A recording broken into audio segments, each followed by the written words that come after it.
오늘 하나님의 말씀은 에베소서 6장에 있는 말씀입니다.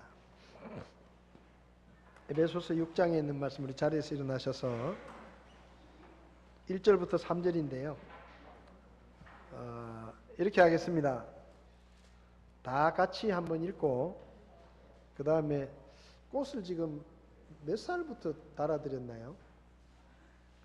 45세입니까? 50세입니까? 네? 꽃을 나이가 있을 거 아닙니까? 그래요? 그러면 한 번은 다 같이 읽고 그 다음에 두 번째는 40세 밑으로만 40세 밑으로만 한 번 더 읽겠습니다. 자, 1절부터 3절까지 일단 같이 한번 읽겠습니다. 자녀들아, 주 안에서 너희 부모에게 순종하라. 이것이 옳으니라. 내 아버지와 어머니를 공경하라.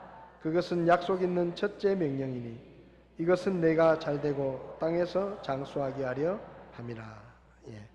40대 밑으로 40대 아직 40세가 안 되신 분들 큰 소리로 한 번 더 읽겠습니다.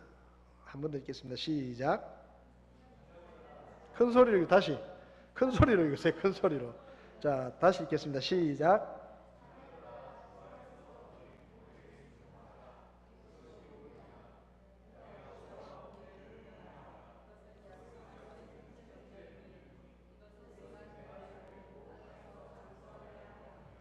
아멘. 서신 채로 잠깐 기도하겠습니다.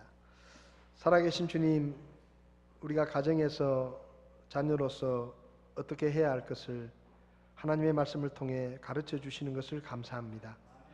우리가 자녀된 자로서 주님의 말씀에 따라 부모를 공경하고 순종하는 믿음의 삶을 살 수 있게 저희를 도우시기를 기도합니다.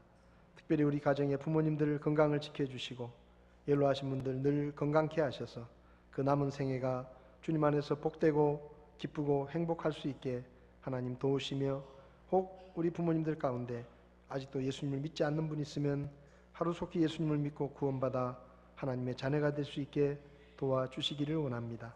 이 말씀을 통해 우리가 마땅히 배울 것을 배우게 하시고 부족한 종을 쓰셔서 주님께서 친히 말씀하심으로 교훈을 배워서 삶에 실천할 수 있도록 저희를 도와주시옵소서.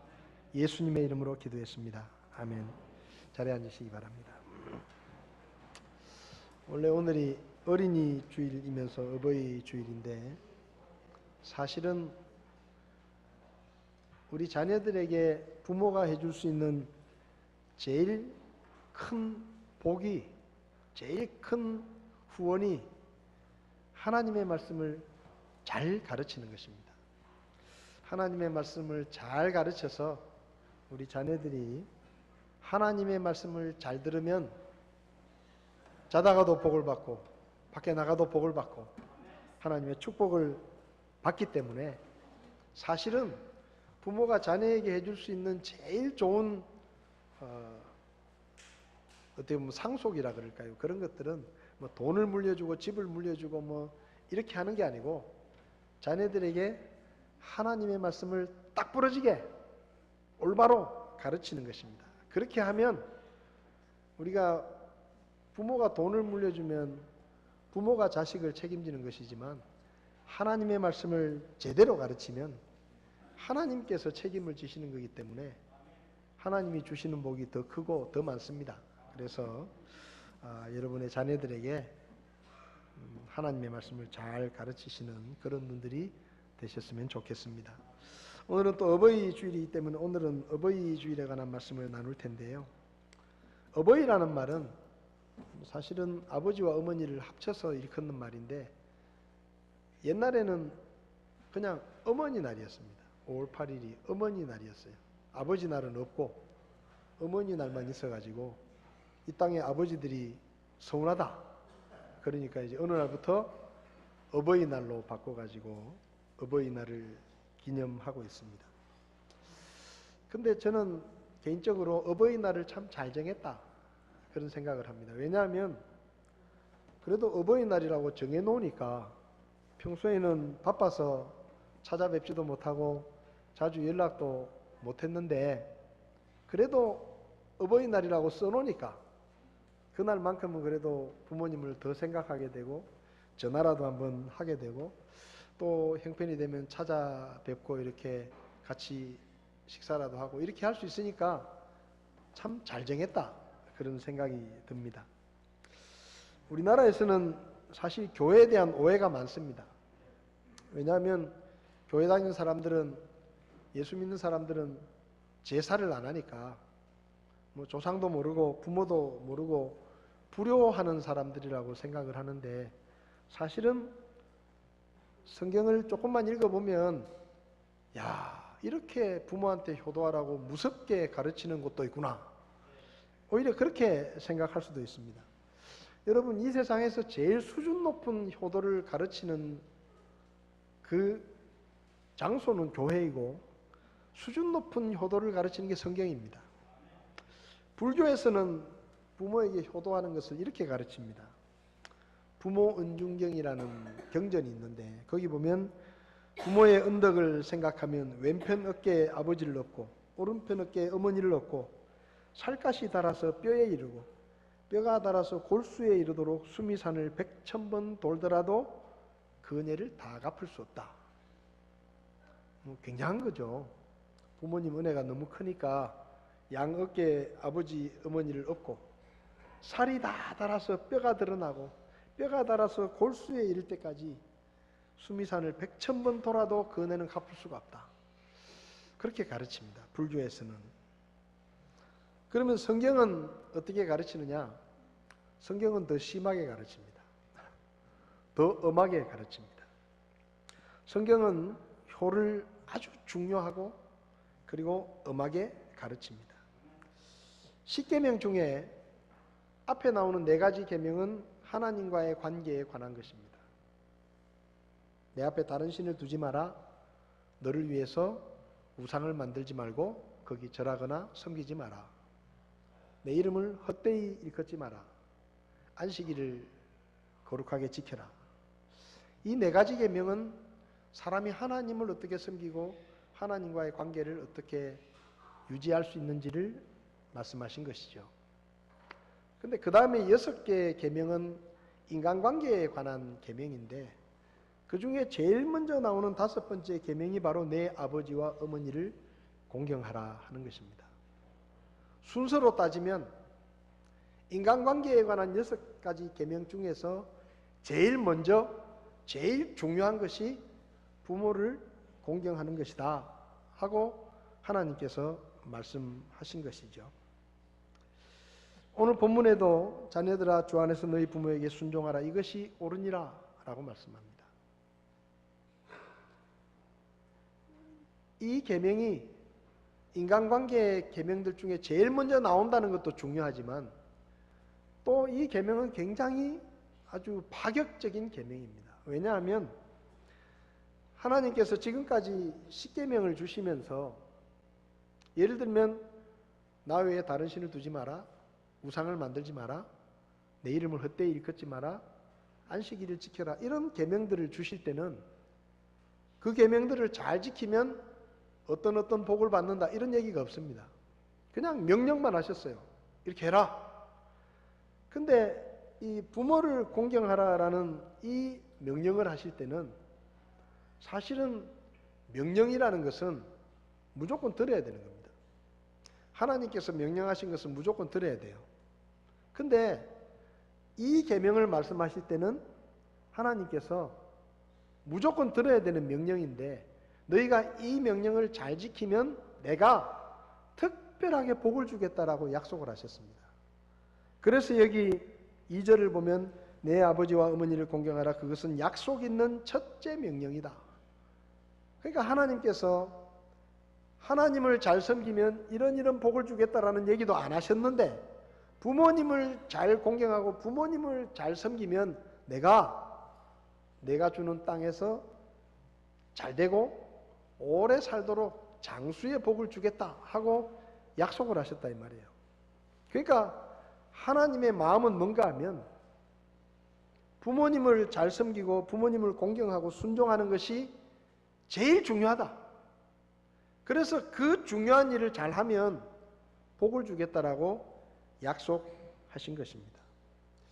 여러분, 하나님께서 제일 중요하게 여기시는 게 뭔가 하면 인간관계 중에서는 자식이 부모님을 공경하고 순종하는 것을 제일 중요하게 생각하시고 제일 먼저 그것을 살피신다는 얘기예요.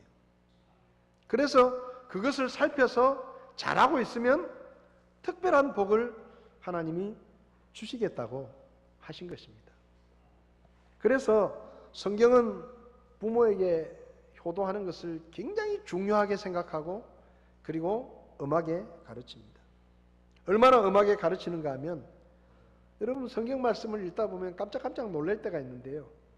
출애굽기 21장 15절을 보면 자기 아버지나 어머니를 치는 자는 반드시 죽여라. 부모를 때리면 그런 자식은 살 필요가 없다. 죽여라. 여러분 겁나지 않습니까? 부모를 때리면 요즘 뉴스에 얼마나 많이 나옵니까? 용돈 안 준다고 부모를 때리고 재산을 물려받겠다고 부모를 죽이기도 하는 세상인데 부모를 때리기만 하면 그런 자식은 그냥 죽여버려라. 이렇게 말씀하셨어요. 또 출애굽기 21장 17절을 보면 자기 아버지나 어머니를 저주하는 자는 반드시 죽여라. 아버지와 어머니를 저주하는 그런 자식은 더 이상 살 가치가 없다. 그러니까 죽여버려라. 이거 제가 말하는 게 아닙니다. 하나님이 그렇게 말씀하신 거예요. 레위기 20장 9절에도 자기 아버지나 어머니를 저주하는 자는 다 반드시 죽일지니 그가 자기 아버지나 어머니를 저주하였은즉 그의 피가 그에게 돌아가리라. 부모를 때리거나 부모를 저주하고 부모를 욕하고 그러면 그런 자식은 더 이상 살 가치가 없으니까 그냥 반드시 죽여라. 이렇게 하나님께서 말씀하십니다. 신명기 27장 6절을 보면 자기 아버지나 어머니를 업신여기는 자는 저주를 받을 것이다. 그렇게 말하고 온 백성들은 아멘 해라. 부모를 업신여기면 그런 자식은 저주를 받는다. 근데 거기다가 아멘을 하라는 거예요. 그 말은 뭔가 하면 그래도 싸다 이 말이에요. 부모를 저주하는 자식이 저주를 받는 것, 부모를 업신여기는 자를 저주를 받는 것은 그건 당연히 그렇게 돼야 된다라고 아멘으로 화답하라는 것입니다. 잠언 30장 17절에는 자기 아버지를 조롱하며 자기 어머니에게 순종하기를 싫어하는 눈은 골짜기에 까마귀들이 쪼아내고 독수리 새끼들이 먹을 것이다. 겁나죠. 부모를 우습게 여기면 그런 자식은 새가 와서 눈을 쪼아버릴 거다. 여러분 지금까지 살면서 성경을 빼놓고 부모를 때리거나 저주하면 죽이라고 가르치는 거 들어보셨어요? 학교에서 선생님들이 자식이 부모 말 안 들으면 때려 죽여라. 그렇게 가르치는 적 없습니다. 부모를 조롱하면 그 자식의 눈을 새들이 와서 쪼아먹을 거라고 그렇게 저주하는 가르침을 성경 말고 들어보신 적이 있습니까? 아무도 그렇게 가르치지 않습니다. 근데요, 성경은 무섭게 가르칩니다. 기독교는 제사를 드리지 않는 것 때문에 불효를 한다고 오해를 받지만 사실은 성경만큼 부모에게 효도하라는 것을 엄하고 무섭게 가르치는 책도 없고 종교도 없습니다. 우리가 죽은 조상들에게 음식 차려놓고 제사를 드리지 않는 것은 믿음이 다르기 때문입니다. 우리는 사람이 죽으면 그냥 그 영혼이 이 세상에서 완전히 떠나서 하나님께로 돌아간다라고 믿기 때문에 이 세상을 떠돌다가 제삿날이 되면 후손의 집에 찾아와서 후손들이 차려놓은 음식을 잘 먹고 허기진 배를 채운다고 그렇게 안 믿거든요. 그래서 돌아가시고 난 다음에 음식을 차려서 제사를 드리는 것을 안 하는 것이지 뭐 조상들을 우습게 여기고 부모를 우습게 여겨서 제사를 안 하는 게 아닙니다.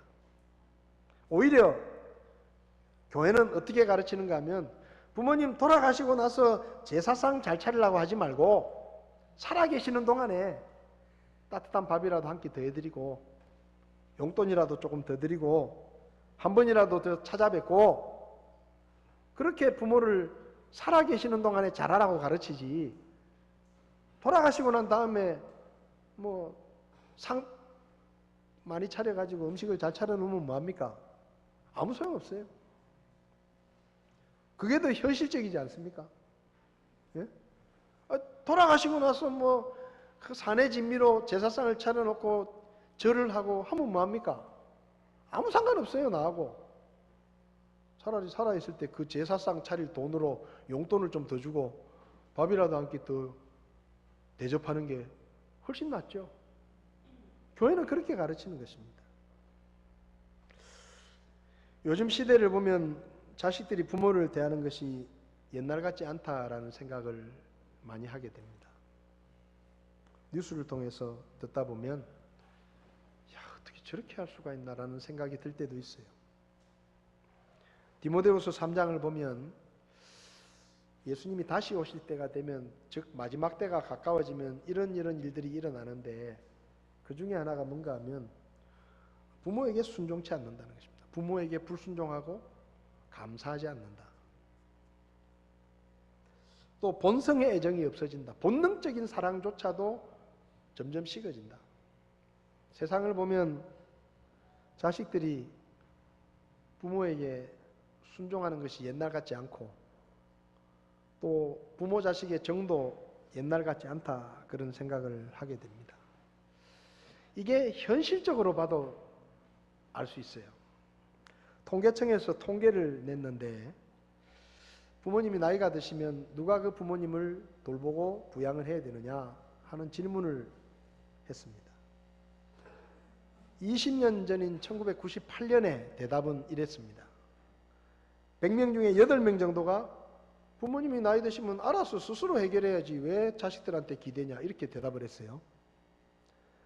근데 100명 중에 거의 90명이 그래도 부모님이 돌아가시면 가족들이 부양을 하고 자식들이 돌봐드려야 되지 않겠냐라고 대답을 했습니다. 20년 전에. 근데요, 그게 2008년에 딱 10년이 지나서 똑같은 질문을 던졌는데, 10년이 지난 다음에는 부모님이 나이 드시면 알아서 생활하셔야지라고 대답한 사람이 12명 정도 되고, 40명 정도가 그래도 자식이 부모님을 모셔야 안 되겠네요, 이렇게 대답했다는 거예요. 절반으로 뚝 떨어졌어요, 10년 만에. 90명 정도가 그래도 자식이 돌봐야 되지 않겠냐 했는데 10년 만에 절반으로 확 떨어졌습니다. 2016년에는 어떻게 결과가 나왔는가 하면, 부모님이 나이가 드시면 자식들한테 기대지 말고 알아서 생활하셔야지라고 대답한 사람이 19명이에요. 19명이 그렇게 대답을 하고 30명 정도가 그래도 자식이 부모님을 모셔야 안 되겠냐, 이렇게 대답했다는 거예요. 20년 만에 3분의 1로 뚝 떨어졌어요.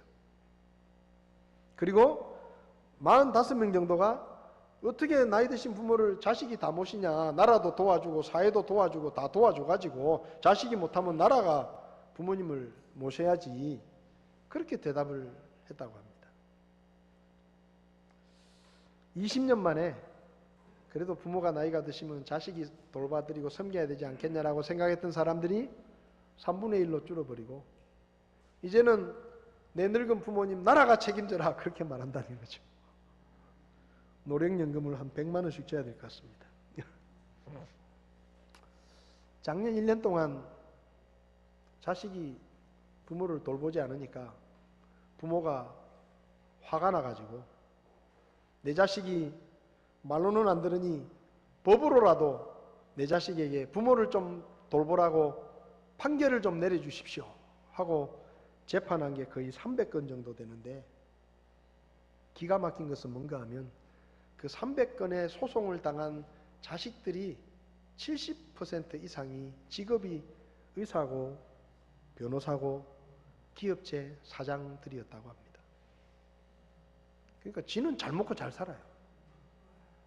지는 잘 먹고, 지는 좋은 집에 살고 좋은 차 타고 다니고 좋은 음식을 먹고 살면서 나이 드신 부모는 관심도 갖지 않고 한 푼도 주지 않는 겁니다. 그러니까 부모가 열이 받아가지고 이놈의 자식 집안 망신이고 뭐고 소용없다, 재판이라도 하자 해가지고 자식을 소송에 걸어가지고 재판을 한 거예요. 세상이 많이 달라졌습니다. 근데 여러분, 우리가 알아야 되는 것은 세상이 아무리 달라지고 사람들의 생각이 변하고 풍습이 달라지더라도 성경은 안 변한다는 겁니다. 성경은 안 변합니다.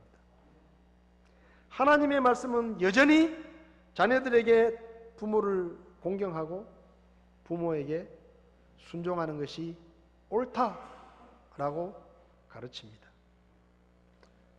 우리가 하나님을 믿는다고 하면 적어도 세상의 풍습이 어떻게 달라지든지 딴 사람들이 어떻게 하든지 상관없이 자녀들은 부모를 공경하고 순종해야 됩니다. 그것이 하나님 앞에서 옳은 것입니다. 그게 좀 힘들 수도 있고 불편할 수도 있고 다른 사람들은 그렇게 안 하는데 왜 나는 나이 드신 부모님을 내가 모시고 돌봐야 되느냐라고 반문을 할지도 모르지만 하나님께서는 그것이 옳은 일이라고 말씀하십니다. 부모들이 잘해야 돼요. 저는 좀 마음에 안 드는 게 뭔가 하면 요즘 부모님들이 너무 쉽게 말해요.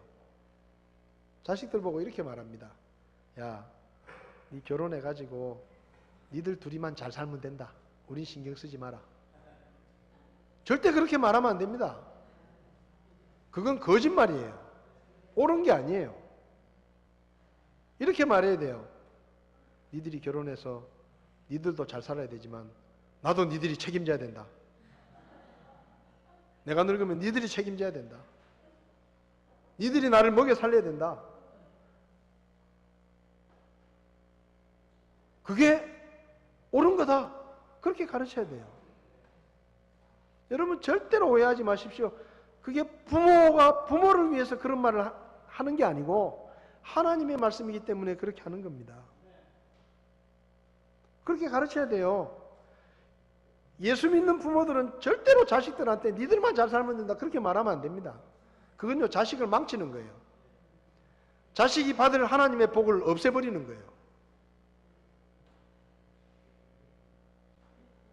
뭐 이렇게 얘기하면 자식들 입장에서는 오늘 목사님이 좀 과하다 이렇게 생각할지 모르지만요. 이거 제가 말하는 게 아닙니다. 제 말이 아니에요.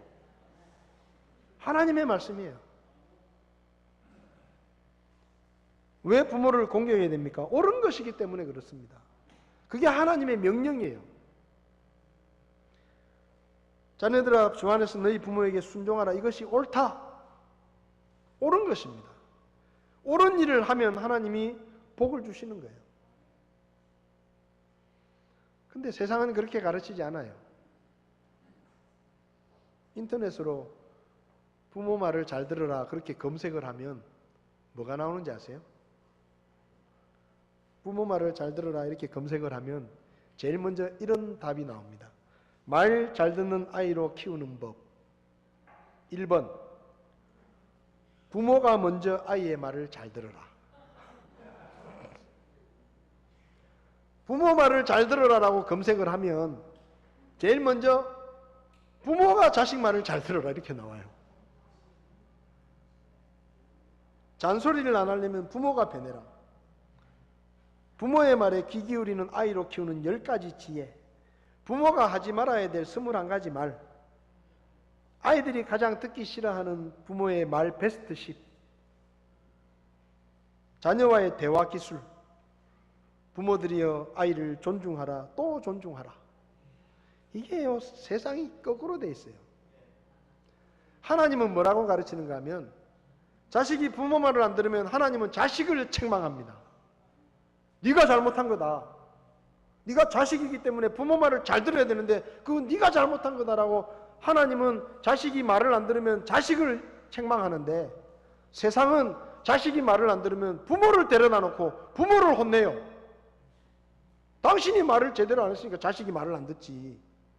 당신이 말을 지혜롭게 하고 당신이 자식이 잘 듣도록 좋게 말하면 자식이 들을 텐데 당신이 그렇게 말을 안 하니까 안 듣는 거 아니냐라고 부모를 혼내요. 이게 거꾸로 된 거예요. 거꾸로 된 거예요. 자식이 부모 말을 안 들으면 자식이 혼나야 되는 겁니다. 자식이 잘못하는 거예요. 근데 세상은 그렇게 가르치지 않아요. 자식이 말을 안 들으면 그래, 부모님이 말을 좀 잘 하셔야죠. 그 자식 귀에 거슬리는 말을 하니까 자식이 듣습니까? 지혜롭게 말을 해야죠. 공부 좀 하세요, 공부 좀. 이렇게 말해요, 세상은. 이게 뒤집어진 거예요, 세상이. 그러니까 이 세상이 이 모양 이 꼴이 된 겁니다. 하나님의 말씀은 자식이 부모 말을 안 들으면 자식을 데려다 놓고 자식이 잘못됐다 그러고 자식을 책망하는데, 이 세상은 자식이 말을 안 들으면 부모를 가르치려고 그래요. 여러분, 특별히 여기 자녀 되신 분들은 부모님의 말씀에 순종하고 부모님을 공경하시기 바랍니다. 그게 하나님 보시기에 옳은 거예요. 옳은 일입니다. 옳은 일.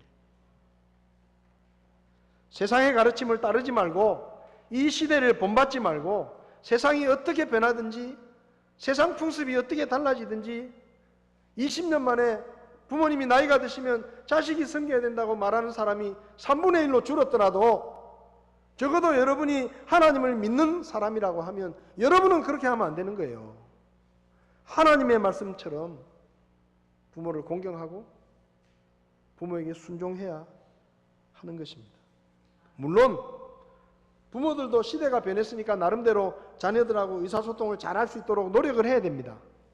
근데 그건 부모님들이 노력해야 되는 몫이지 자식들이 요구할 수 있는 게 아니에요. 그래서 부모님이 많이 배우지 못해서 말하는 기술이 좀 부족하고 조리 있게 말을 잘 못하더라도 때로는 시대에 뒤떨어진 말씀을 하시더라도 자녀들은 적어도 예수 믿는 자녀들이라면 하나님의 말씀대로 그래도 부모를 공경하고 부모 말씀에 귀를 기울이고 순종해야 됩니다. 부모님이 말씀하실 때는 중간에 끼어들지 마세요. 그리고 말대꾸를 하면서 따지지 마세요. 그냥 들으세요. 그게 성경적이에요. 부모님이 말씀하실 때는 여러분이 요즘은 세상이 변해가지고 뭐 학교 선생님한테도 막 대들고 막 때리기도 하고 막 주먹질도 하고 이런 세상인데 옛날에는요 선생님 그림자도 안 밟았습니다. 옛날엔 군사부일체라 그랬어요. 아버지는 임금하고 동급이에요. 그래서 아버지를 임금처럼 생각했습니다. 지금은 세상이요 얼마나 변했는지 몰라요. 세상이 어떻게 변하더라도 믿는 우리는 세상의 가치관을 따르는 사람들이 아닙니다. 하나님의 말씀대로 해야 됩니다. 부모에게 순종하고 부모를 공경해야 합니다. 그것이 옳은 것입니다. 하나님께서 그렇게 말씀하시는 거예요. 그럼 우리가 어떻게 부모를 공경해야 되느냐? 조건이나 자격을 따지지 말고 부모를 공경해야 됩니다. 여기 1절에 순종하라라고 나오는데 순종이라는 말은 휘파쿠오라는 그리스어를 썼는데 이 말은 아래에서 듣는다 이 말이에요. 아래에서 듣는다. 자식이 부모의 말을 들을 때는 나보다 높은 사람이 말을 한다라고 생각하고 들어야 돼요. 내 부모님은 나보다 더 훨씬 높은 분이다. 그렇게 생각하고 들어야 돼요. 그게 순종입니다. 그리고 2절에 나오는 아버지와 어머니를 공경하라 할 때 공경이라는 말은 티마오라는 그리스어를 썼는데 이 말은 존경한다, 칭찬한다, 귀하게 여기다라는 뜻인데 이 말은 본래 티마오라는 이 말은 언제 주로 사용됐는가 하면 하나님을 경외한다라고 말할 때 이런 단어를 썼고요.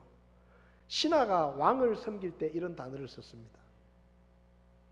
그러니까 이 부모에게 순종해라, 부모를 공경해라라는 말, 이 두 가지 말을 합치면 무슨 뜻인가 하면 자식들은 부모님을 하나님이나 왕처럼 생각하고 그렇게 높은 분으로 생각하고 그분을 존경하고 존중하고 그분의 말씀에 귀를 기울이고 그분의 말씀에 따라야 된다 이 말이에요. 그게 공경이에요. 그게 자식이 부모에게 대하는 태도입니다. 물론 부모가 하나님이 아닙니다. 그래서 완전하지 않습니다.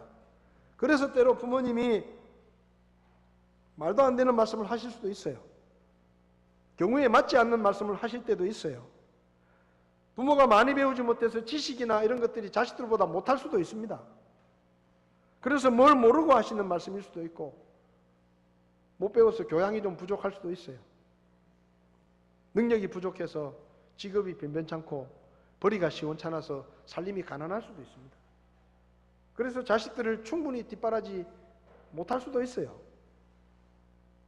그렇더라도 성경은 자식은 부모를 공경하고 순종해야 된다. 그것이 옳다라고 말씀합니다. 여러분 성경을 잘 보십시오. 자녀들아 주 안에서 너희 부모에게 순종하라. 내 아버지와 어머니를 공경하라. 그게 답니다.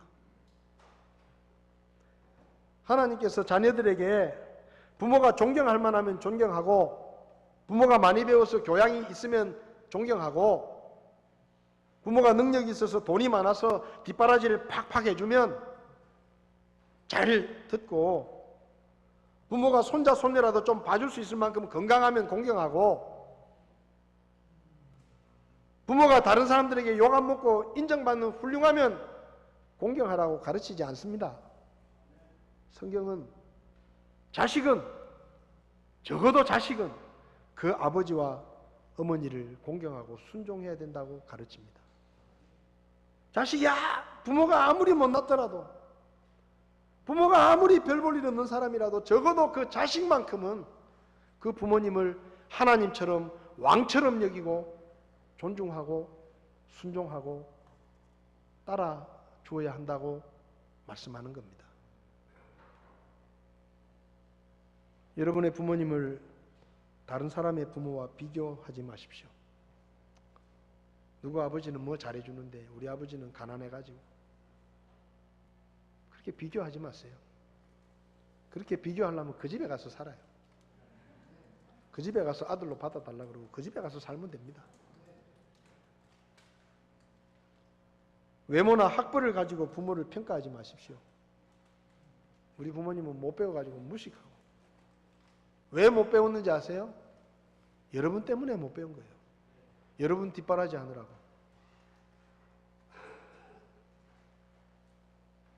직업이나 재산의 많고 적음으로 부모의 가치를 평가하려고 하지 마십시오. 여러분, 이 세상에 잘난 부모, 못난 부모가 있지만 자식들에게는 못난 부모 없습니다. 자식들에게는 부모가 있을 뿐이에요.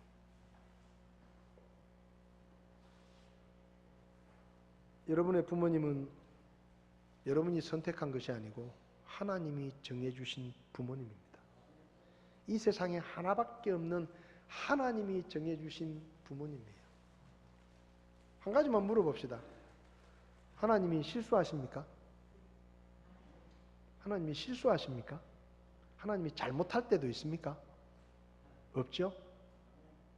그러면 하나님이 여러분에게 그런 부모님을 주신 것도 실수하신 것도 아니고 잘못하신 것도 아닙니다.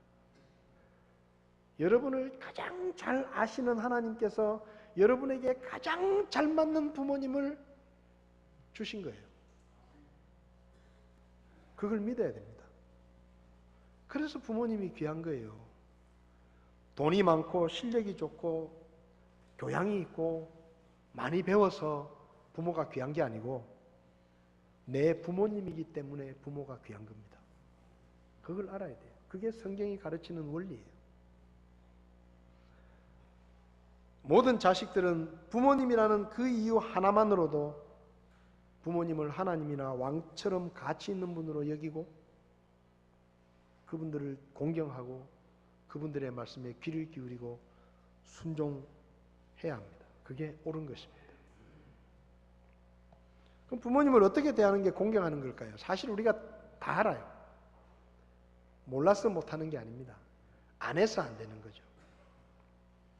학교에 가면 초등학교 3학년이 되면 부모님을 어떻게 대해야 된다라고 가르칩니다. 여러분들도 아마 옛날에 다 배우셨을 거예요. 근데 지금은 세월이 지나서 잊어버렸을지 모르지만 제가 지금부터 초등학교 3학년 도덕교과서에 나오는 내용을 읽어드리겠습니다. 잘 들어보십시오. 초등학교 3학년 도덕교과서에 부모님께 물건을 드릴 때 몸가짐에 대해서 이렇게 말합니다. 두 손으로 공손히 드린다.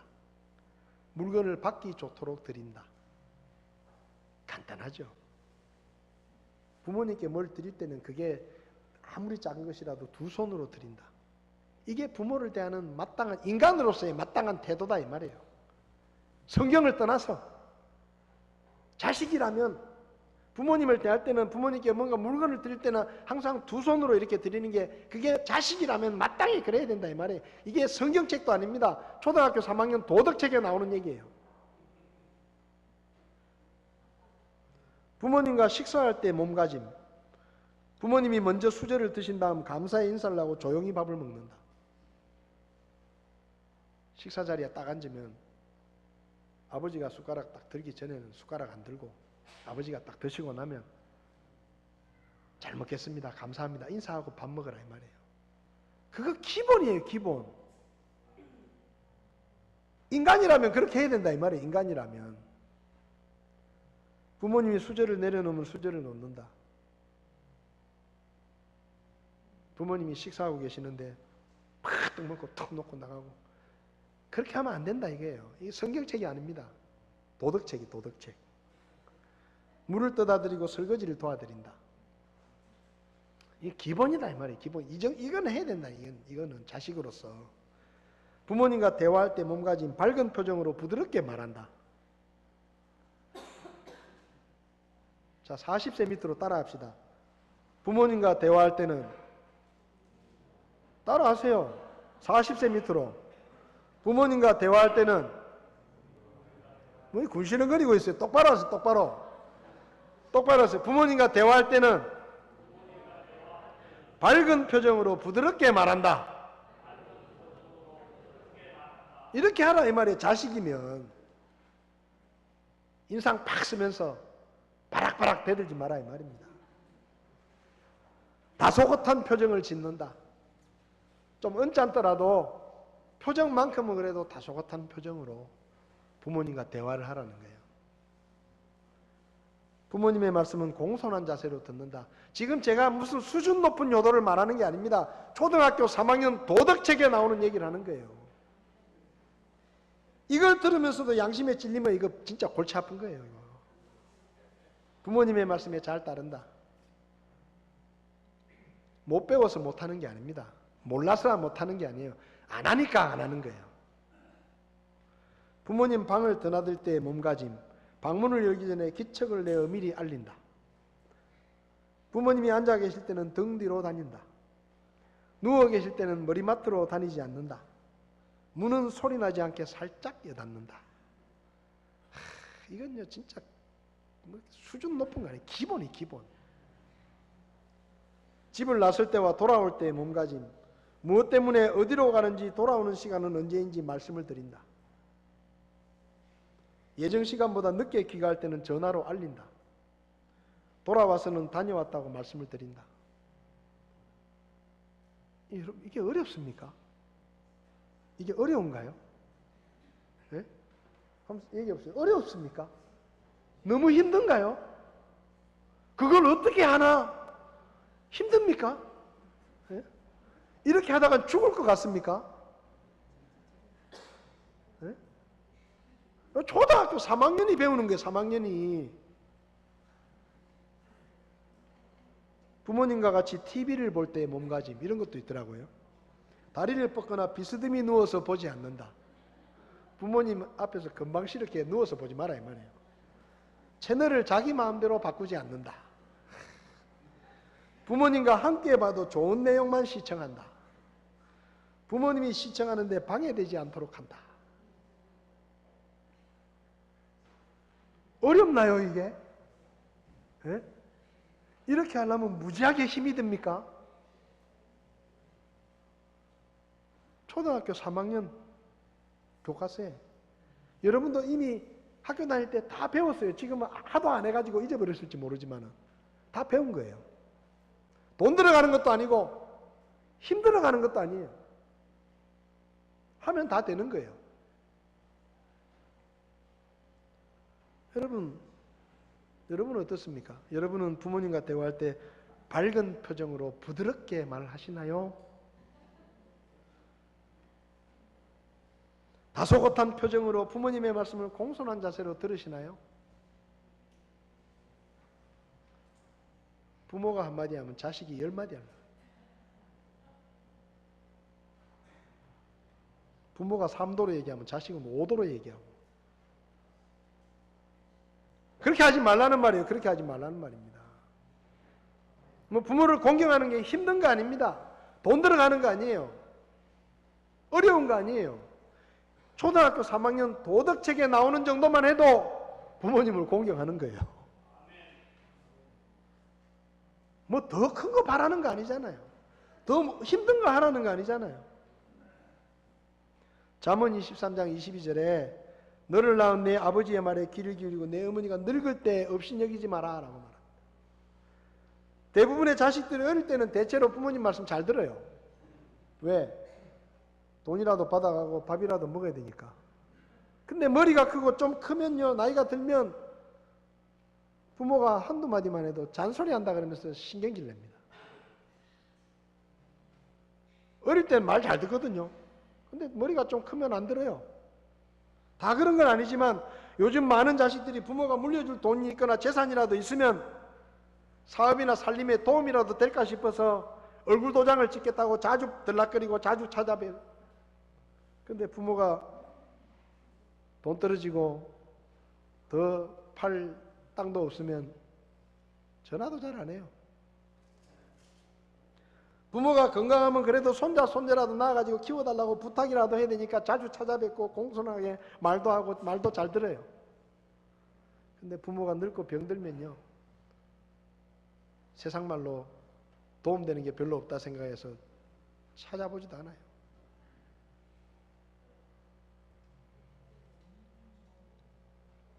작년 한 해 동안 2,010명이 고독사를 했다고 합니다. 그 중에 65세 이상이 835명입니다. 최근 4년간에 65세 이상의 노인이 고독사하는 게 80%나 급증했다고 합니다. 근데 그렇게 혼자서 계시다가 돌아가시는 분들 중에 80% 이상이 자식이 있습니다. 근데요, 어떤 분은 돌아가신 지 5년 만에 발견이 됐어요. 그래서 그 집에 들어가 보니까 5년 전에 밥을 떠놓은 게 곰팡이가 푸석하게 펴서 그대로 있고 5년이 지나서 돌아가신 게 발견이 됐어요. 그럼 그분에게 자식이 없냐? 있습니다.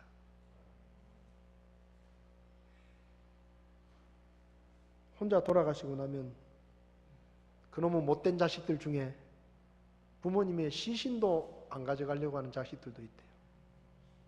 그래서 무용고자로 그냥 화장을 정부에서 해가지고 그냥 그렇게 모십니다.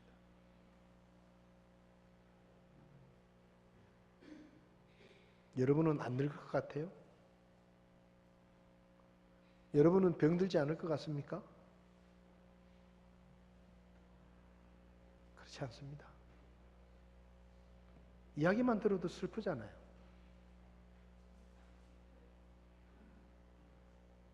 효도 효자를 보면 늙을 노자 밑에 아들 자자가 더해져서 효도 효자가 됐습니다. 효도가 뭐냐? 자식이 늙은 부모를 업고 가는 거예요. 그게 효예요, 효. 여러분, 시대가 변했습니다. 자식들이 부모를 대하는 태도가 많이 달라졌어요. 생각이 달라졌어요. 근데 적어도 예수 믿는 여러분들은 그렇게 하면 안 됩니다. 부모님을 귀하게 여기고 존중하고 공경하고 그분들의 말씀에 귀를 기울이고 그분들의 말씀을 따르는 삶을 살아야 됩니다.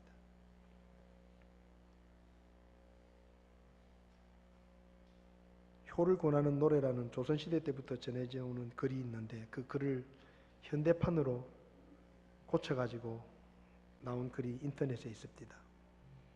거기 보면 이렇게 되어 있어요. 그 내용 중에 자식들의 오줌똥은 손으로서 주무르며 부모님이 흘린 침은 더럽다고 멀리하고 들어서는 손엔 아이 과자봉지 가득하나 부모 위에 고기향은 사올 줄을 모른도다. 애완견이 병이 들면 가축병은 달려가나 늙은 부모 병이 나면 노환이라 생각하네. 한 부모는 열아들을 하나같이 키웠건만 10자식은 한 부모를 귀찮다고 안 모시고 정성 들여 키운 자식 사지정신 멀쩡하나 요양시설 좋다 하며 서로 밀어내네. 자식 위에 쓰는 돈은 아낌없이 쓰건만은 부모 위에 쓰는 돈은 한 푼 두 푼 따져보고 자식들의 손잡고는 바깥 외식 빈번하나 늙은 부모 모시고는 외식 한 번 힘들도다.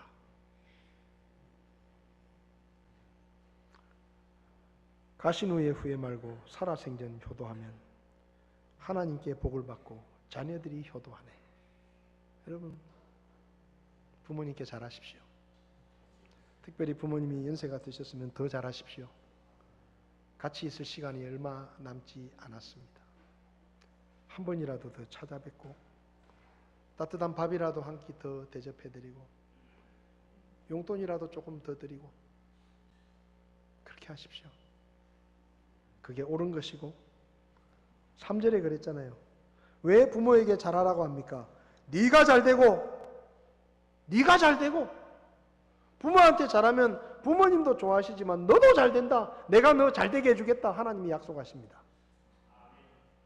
부모에게 잘하라는 게 부모를 위해서가 아니에요. 하나님께서 여러분을 복주시기 위해서 부모에게 순종하고 공경하라고 말씀하신 겁니다. 다 자리에서 일어나십시오.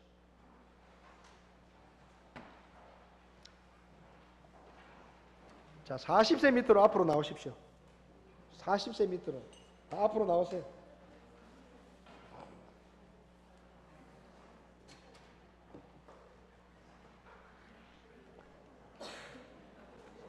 (40세) 밑으로 나오세요.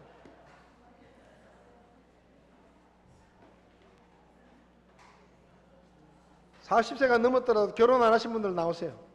다 나오세요. 저 뒤에 2층에 혹시 숨어 있는 사람 없습니까? 2층에 숨어 있는 사람 없습니까? 다 나오세요. 쇼니도 나와. 왜 방송실에 있어? 다 나오세요. 이게 안 돼, 이게. 이 어머니의 마음이란 노래를 제가 그냥 가사를 바꿨습니다. 어버이의 마음이라고 바꿨는데요. 나 실제 괴로움 다 잊으시고, 이거 노래는 잘 부르지만은 사실 지금까지 여러분들이 부모님에게 어떻게 했는지 한번 돌아보시고, 우리 부모님들은 앉으십시오. 부모님들은 앉으십시오. 서 계시는 힘드시니까 앉으십시오. 앞에 나와 있는 분들 잘 생각하십시오. 한번 여러분의 부모님을 한번 쳐다보면서 내가 어떻게 이분들을 대했었나 한번 생각해 보십시오. 다소곳한 표정으로 공손하게 대화를 했나? 부드럽게 말했나? 네? 잘 했는가? 한번 생각하면서 오늘 설교 들으면서 좀 반성하겠습니다. 조금 더 노력해 보겠습니다. 조금 더 잘하겠습니다. 그런 마음을 담아서 앞으로 나와. 뒤에서 있지 마. 앞으로 나와 빨리. 숨어 있지 말고. 빨리 앞으로 나와. 자, 1절 노래를 부르고 난 다음에 2절 반주가 나올 때는 여러분의 부모님이나 아니면 교회 어른들을 찾아가셔서 감사합니다 인사하고 기도해 주셔서 고맙습니다. 더 잘해 보겠습니다. 그렇게 여러분의 마음을 표현하십시오. 또 가가지고 너무 많이 기대하지 마세요. 이런 말 하지 마시고 1절 노래 부르고 2절 반주 나올 때 여러분의 부모님과 또 교회 어른들을 찾아가서 제가 조금 더 잘하겠습니다. 그렇게 감사합니다 인사하시기 바랍니다. 1절 부르겠습니다.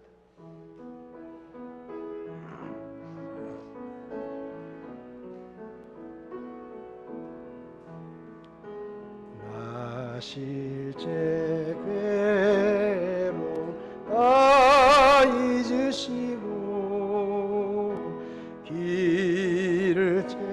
밤낮으로 애쓰는 마음 진 자리 마른 자리 가라니시며 손발이 다닳도록 고생하시네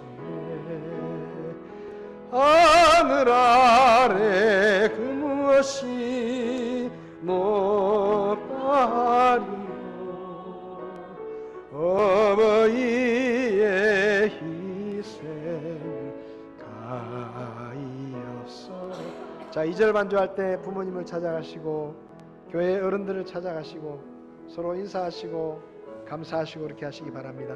앉아 계신 분들 중에도 조금 젊으신 분들은 교회 어른들을 찾아가셔서 감사 인사도 하시고 더 잘하겠습니다 그렇게 인사하시기 바랍니다.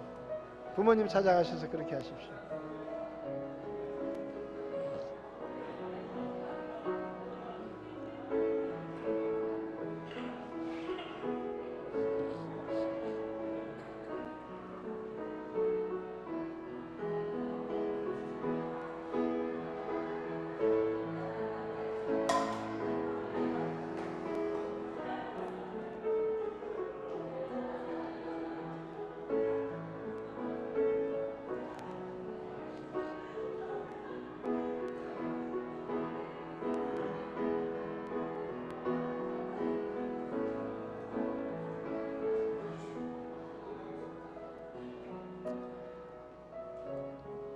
앞으로 잘하시기 바랍니다.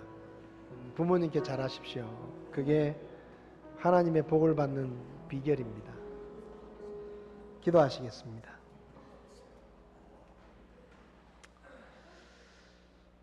고마우신 주님, 우리에게 우리가 태어났을 때 하나님이 정해주신 부모님을 만나서 가족이라는 인연으로 지금까지 살아올 수 있도록 우리를 도와주신 것을 감사합니다. 우리 나이 드신 부모님들 어려운 시기에 먹을 끼니를 걱정하던 시기에 먹을 것 먹지 않으시고 입을 것 입지 않으시고 자녀들을 위해 희생하며 수고하신 그 희생과 수고를 우리가 기억하게 하시고 세상이 달라지고 풍습이 변하지만 우리는 하나님이 명령하신 대로 주 안에서 부모님께 순종하며 부모를 공경하며 늙은 부모를 업신여기지 않고 하나님이 약속하신 축복을 받아 누리는 그런 삶을 살 수 있게 도와주시기를 원합니다. 우리 연세 드신 부모님들 건강을 지켜주시고 주님 나라에 가실 때까지 힘들지 않고 아프지 않도록 도와주시며 아직 예수님을 믿지 않는 부모님들 빨리 예수님을 믿고 우리와 같은 천국의 소망을 품을 수 있도록 도와주시기를 원합니다.